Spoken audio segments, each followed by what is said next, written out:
사도신경으로 신앙 고백하시겠습니다. 나는 전능하신 아버지 하나님 천지의 창조주를 믿습니다. 나는 그의 유일하신 아들 우리 주 예수 그리스도를 믿습니다. 그는 성령으로 잉태되어 동정녀 마리아에게서 나시고 본디오 빌라도에게 고난을 받아 십자가에 못 박혀 죽으시고 장사된 지 사흘 만에 죽은 자 가운데서 다시 살아나셨으며 하늘에 오르시어 전능하신 아버지 하나님 우편에 앉아 계시다가 거기로부터 살아있는 자와 죽은 자를 심판하러 오십니다. 나는 성령을 믿으며 거룩한 공교회와 성도의 교제와 죄를 용서받는 것과 몸의 부활과 영생을 믿습니다. 아멘. 찬송가 272장입니다. 찬송가 272장입니다.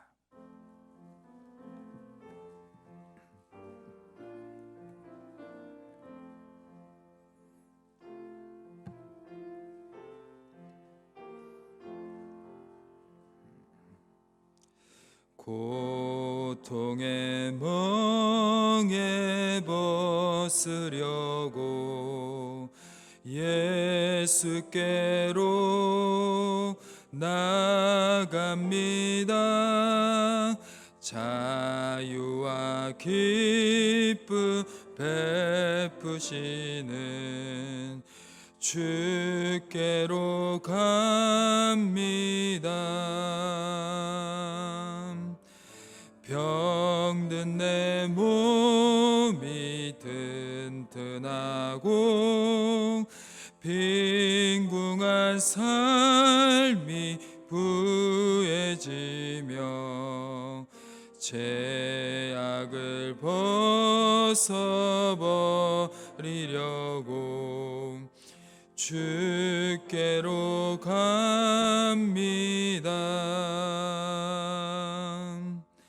낭패와 실망 당한 뒤에 예수께로 나갑니다. 십자가 은혜 받으려고 주께로 갑니다. 슬프던 마음 위로받고 이 생의 풍파 잔잔하며 영광의 찬송 부르려고 주께로 갑니다.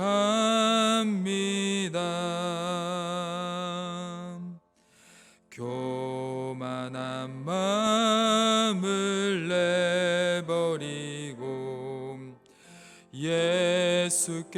예수께로 나갑니다.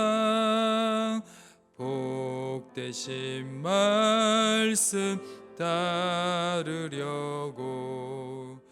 주께로 갑니다. 실망한 이 몸 힘을 얻고 예수의 크신 사랑받아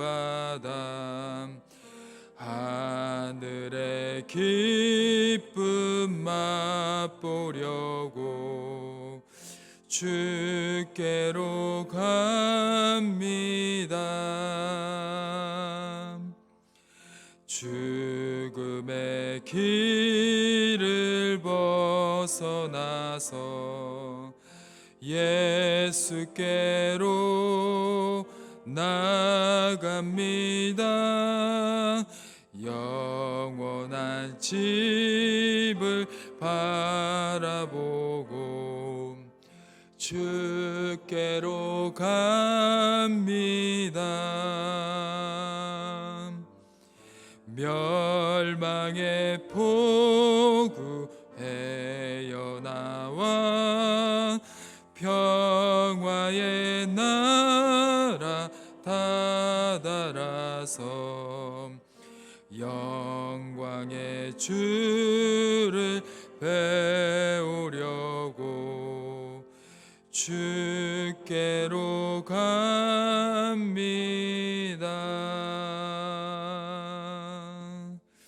아멘. 이 시간 하나님께서 저에게 주신 말씀은 요한계시록 18장 15절에서 24절까지의 말씀입니다. 신약성경 118페이지에 기록되어 있는 요한계시록 18장 15절에서 24절까지의 말씀입니다.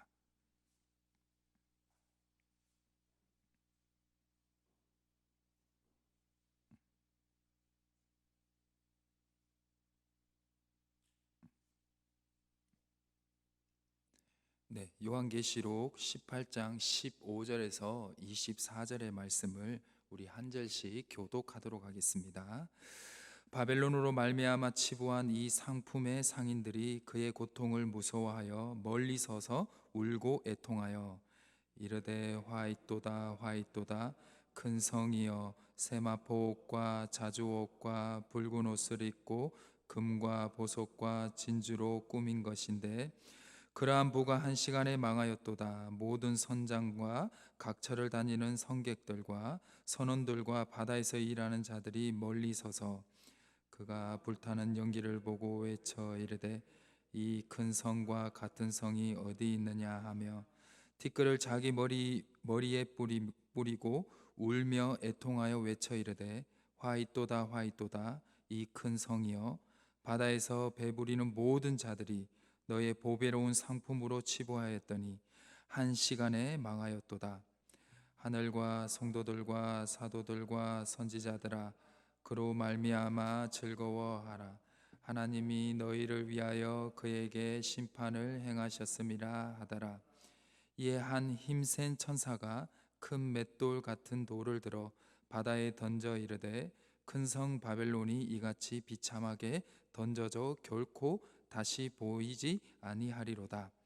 또 검은 곳 타는 자와 풍요하는 자와 퉁소 부는 자와 나팔 부는 자들의 소리가 결코 다시 내 안에 들리지 아니하고 어떠한 세공업자든지 결코 다시 내 안에서 보이지 아니하고 또 맷돌 소리가 결코 다시 내 안에서 들리지 아니하고 등불빛이 결코 다시 내 안에서 비치지 아니하고 신랑과 신부의 음성이 결코 다시 내 안에서 들리지 아니하리로다. 너의 상인들은 땅의 왕족들이라. 내 복술로 말미암아 만국이 미혹되었도다. 선지자들과 성도들과 및 땅 위에서 죽임을 당한 모든 자의 피가 그 성중에서 발견되었느니라 하더라. 아멘. 주님의 선하심과 인자하심이 영원히 여러분들과 함께 하시기를 주님의 이름으로 축원합니다. 네, 이 바벨은 히브리어로요 혼란이라는 뜻입니다. 성경에서 이 바벨이 처음으로 등장하는 곳은 창세기 11장의 바벨탑 사건입니다. 큰 건물을 짓기 위해서는요 수십만 명의 노예의 노동력이 필요합니다. 그리고 수많은 노예들은 벽돌을 쌓아 올리다가 떨어져 죽기도 합니다. 사람들은 하나님을 향한 믿음과 올바른 행동을 통해 자기 자신을 빛내려고 하지 않고 오히려 높은 탑을 쌓아 올라 하늘로 올라가기를 원했다는 것입니다. 즉 하나님 없이도 살아갈 수 있는 세속의 삶을 목표로 한 것입니다. 이렇게 하나님 없이도 살아가는 세속의 삶의 특징은요 인간의 생명보다 물질을 더 중요하게 여기는 사회가 된다라는 것입니다.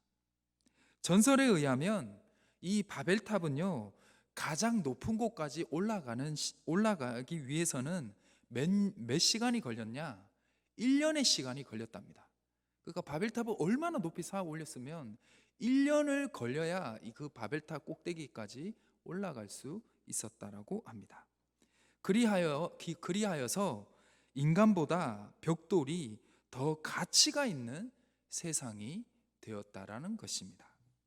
인간이 탑에서 떨어지면요, 그곳의 시민들은 아무도 탄식하거나 슬퍼하지 않았지만 탑 꼭대기에서 벽돌이 떨어지면 밑에 있는 사람들은 그것을 안타깝게 여겼다고 합니다. 사람이 벽돌을 가지고 탑에 올라가다가 떨어지면 안타까워하지 않았지만 벽돌이 깨진 거에 더 안타까운 세상이 되었다라는 것입니다. 이것이 하나님께서 바벨탑을 더 이상 건축하지 못하도록 인간의 언어를 흩어버리시는 심판을 행하신 이유입니다. 인간이 하늘에 계신 하나님께 가까이 가고자 한다면 이 바벨탑 사건은 무엇을 말씀해 주고 있냐? 물질적인 수단으로는 하나님을 만날 수 없다. 오직 정신적인 수단을 통해서만이 하나님께 가까이 갈 수 있는데, 그것이 무엇이죠? 하나님을 기쁘시게 하는 것은 무엇이다? 믿음밖에 없다라는 것입니다. 오늘 본문은 예수님을 믿는 성도들을 박해한 이 바벨론 나라의 멸망을 목도하고 있는 상인들과 선원들의 애통하는 모습을 볼 수가 있습니다. 먼저 15절에서 16절을 보시면요, 15절을 제가 읽어드리겠습니다. 바벨론으로 말미암아 치부한 이 상품의 상인들이 그의 고통을 무서워하여 멀리 서서 울고 애통하여. 16절까지 읽어드리겠습니다. 이르되 화이또다 화이또다 큰 성이여, 세마포 옷과 자주 옷과 붉은 옷을 입고 금과 보석과 진주로 꾸민 것인데. 아멘. 바벨론에서 장사를 하던 상인들이요, 바벨론의 멸망을 본 것입니다. 그 바벨론의 멸망 앞에서 그들이 화이또다 화이또다라고 애통을 하였는데요, 그들이 우는 이유가 있습니다. 그들이 우는 이유는요, 바벨론에서 심판을 당해서 죽어가고 있는 그 바벨론인들의 불쌍해서 우는 것도 아니었습니다. 그들이 우는 이유는 자신의 경제적 손해 때문에 목 놓아 울고 있었다라는 것입니다. 자신들이 만든 상품을 받아서 이익을 얻게 해준 바벨론은 16절에 세마포라는 좋은 옷을 입고요, 금과 보석과 진주로 꾸밀 정도로 매우 부유한 나라였습니다. 이런 부유한 나라에 자기들의 상품을 팔아야지 자기들의 경제적인 이득이 있었다라는 것이죠. 그래서 그 바벨론의 멸망을 통해서 자기들이 장사를 할 수 없었기 때문에 그래서 울었다는 것입니다. 그들은 하나님의 심판으로 멸망을 하고 있는 그 바벨론을 불쌍히 여긴 것이 아니라 자신들이 장사를 할 수 없다는 것에 대해서 울고 있었다라는 것입니다. 17절에서 19절도 마찬가지입니다. 17절에서 19절은요, 당시 이 바벨론 나라와 해상 무역을 하고 있던 선장과 선원에 대한 이야기가 나오는데요, 그들도 마찬가지입니다. 해상 무역을 하고 있었던 선장과 선원들이요, 큰 성 바벨론이 불타는 모습을 보면서 더 이상 이 바벨론과 해상 무역을 할 수 없다는 것에 대해서 안타까워하고 애통하고 있었다라는 것입니다. 하나님이 상인들과 해상 무역을 하던 선장과 선원들에게 큰 경제적 이득을 주었던 큰 성 바벨론을 멸망을 시켰는데요, 그 멸망을 시킨 이유가 오늘 읽었던 본문의 마지막 구절인 요한계시록 18장 24절에 잘 나오고 있습니다. 제가 읽어드리겠습니다. 선지자들과 성도들과 및 땅 위에서 죽임을 당한 모든 자의 피가 그 성중에 발견되었느니라 하더라. 아멘. 즉 바벨론은 예수 그리스도를 구주로 믿고 예수님의 말씀을 따르고 예수님의 삶을 닮아가고자 한 거룩한 성도들을 박해를 했고요, 그들뿐만 박해한 것이 아닙니다. 그 사회는 사람의 생명보다 물질을 더 소중한 사회였기 때문에 그 성중에 뭐가 많았다? 피가 많았다는 것입니다. 하나님의 심판은 정당한 것이었습니다. 상인들과 선장과 선원들은 자신들의 경제적 손해를 위해서 울고 있었다라는 것이죠. 그들이 울고 있는 이유는 회개의 눈물이 아니었습니다. 바로 자신들의 경제적 손해 때문에 눈물을 흘렸다라는 것이죠. 우리는 보통 이럴 때 뭐라고 얘기하죠? 피도 눈물도 없는 사람들이라고 이야기를 합니다. 이 세상의 일들에 너무 집착하고 특히 물질적인 부를 추구하게 되면요, 우리의 내적은 어디에 초점을 맞추게 되느냐? 우리 자신에게 초점을 맞추게 되고 다른 사람의 유익에는 눈이 멀게 됩니다. 다가오는 하나님의 심판에 대해서 무감각해지게 되면서요, 하나님의 심판이 임했는데도 그 심판을 인정하지 않는 삶의 태도를 보인다라는 것이죠. 거룩한 성도들을 박해하고 사람의 생명보다 물질을 더 소중하게 여겼던 바벨론을 하나님이 바로 한 시간 만에 멸망을 시킵니다. 그게 이제 17절에도 나오고 19절에도 나오죠.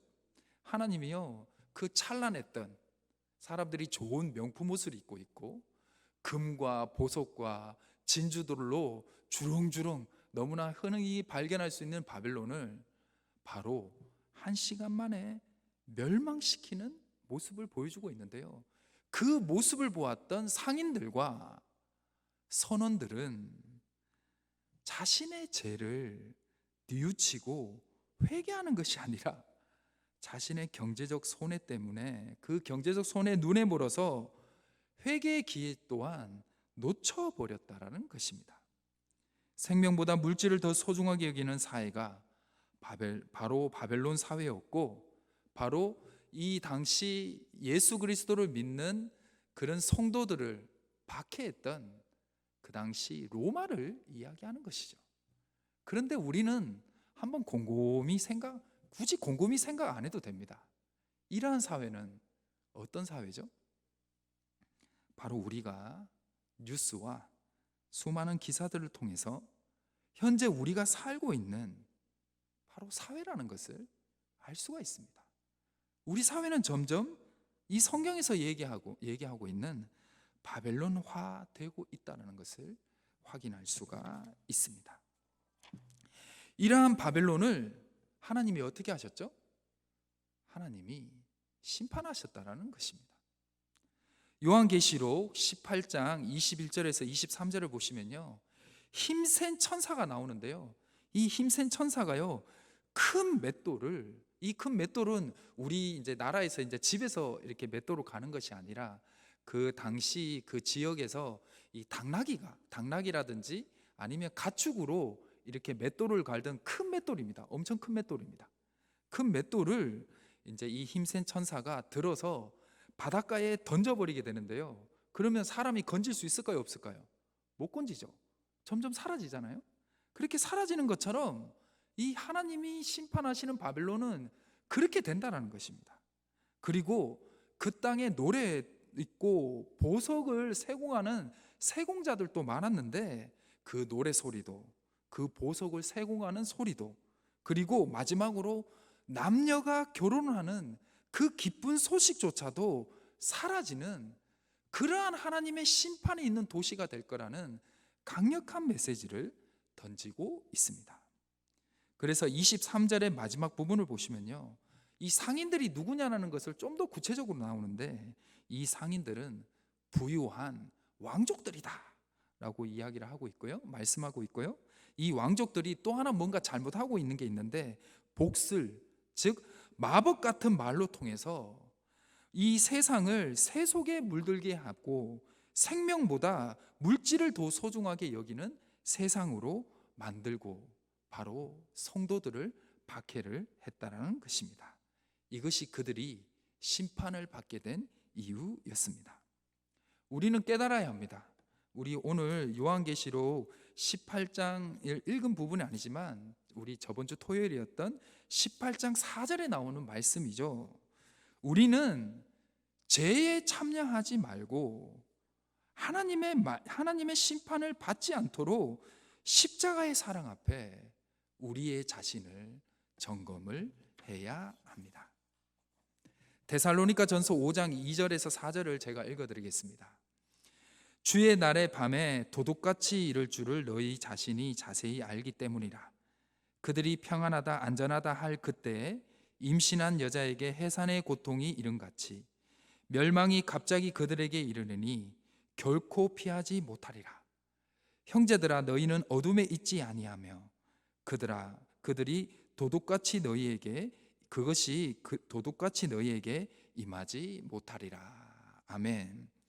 도둑같이 임하는 하나님의 심판은 거룩한 성도들에게는 도둑같이 임하는 심판의 날이 아니라는 거예요. 악을 행하는 자들에게는 도둑같이 임하는 심판이겠지만 거룩한 성도들에게는 이 도둑같이 임하는 심판은 바로 심판의 날이 아니라 바로 구원의 날이라는 거예요. 그래서 오늘 20절의 말씀을 보시면요, 하늘과 성도들과 사도들과 선지자들아 그로 말미암아 즐거워하라. 즉 바벨론의 멸망을 그 날이 너희에게는 즐거운 날이 될 거다. 하나님이 너희를 위하여 그에게 심판을 행하셨음이라 하더라. 아멘. 요한계시록 18장 24절에 선지자들과 성도들 그리고 땅 위에 있는 무고한 생명의 피를 흘리게 한 바벨론의 심판의 날은 예수님을 믿고 그 말씀대로 살아가는 거룩한 성도들에게는 어떤 날이 된다? 기쁨의 날이 된다라는 것입니다. 사랑하는 희성교회 성도님 여러분, 심판의 날을 두려워하는 인생들이 아니라 기쁨의 날이 되시는, 오늘 또 예수님을 믿는 믿음 안에서 선한 데는 지혜롭고 악한 데는 미련한 삶을 사시기를 주님의 이름으로 축원합니다. 그리고 오늘 하루 자신의 성취와 목표 그리고 경제적 활동에 집중하고 있는 나의 모습, 내가 무엇을 통해서 무엇을 하기 위해서 이것을 집중하고 있는지 한번 점검해 보시고요, 가장 가까운 가족들을 한번 돌아보시길 바랍니다. 이 세속에 물들어 바벨론 같은 사회에서 고통받고 애통하고 있는 이웃들을 한번 돌아보시고 그들을 위로하시고 힘이 되어 주시는 믿음의 인생들이 되시기를 주님의 이름으로 축원합니다. 아멘. 오늘 새벽 5시에 벌써 시간이 지나갔는데요, 저번 주까지 우리와 함께 예배를 드렸던 김재현 집사님의 발인 예배가 있었습니다. 슬픔에 잠겨있는 김영숙 권사님과 가족들에게 위로의 마음과 기도를 부탁드립니다. 기도드리겠습니다. 선하시고 인자하심이 많으신 하나님, 사람의 생명보다 물질의 성취와 문명의 발전을 더 소중하게 여기는 우리의 세상을 불쌍히 여겨 주옵소서.